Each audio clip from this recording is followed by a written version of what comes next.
Mummy upma చేస్తున్నారా నాన్న? మేము హాస్టల్కి వెళ్ళినాకంచి ఇదే ఫస్ట్ టైం కదా మమ్మీ నువ్వు మాతో మంచిగా ఈ సమ్మర్లో కలిసి ఉండడం మళ్ళీ ఉప్మా చేయడం.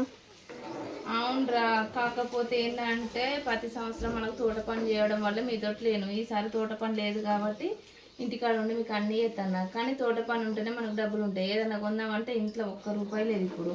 అంతకుముందుకు కూరగాయలు అమ్మితే అప్పుడు డబ్బులు వస్తే మనకు రోడ్డు మీదకి కూరగాయలు కానీ కరబుజకాయలు కానీ మామిడి పండు కానీ అరటి పండు కానీ ఏదైనా వస్తే కొనుక్కొచ్చి మీకు పెట్టేది. కానీ ఇప్పుడు పైసలు లేవు, ఇక కొనేది లేదు. కాకపోతే మేము మీతో ఉండుట్లో మీకు అవి వినబడతలేవు, వచ్చినాయి మీరు కొనియమంటారు. కనీసం ఐస్ క్రీమ్ కొందామంటే ₹1 లేదు ఇంట్లో.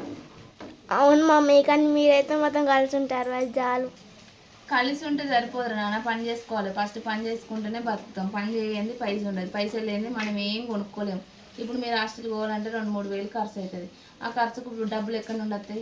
అదే మనం ఏదైనా పని చేసుకుంటుంటే మనకు డబ్బులు వస్తాయి. మీకు ఏదైనా ఫోన్ కొనిస్తే మీకు కూడా హ్యాపీగా పోతారు కదా నాన్న.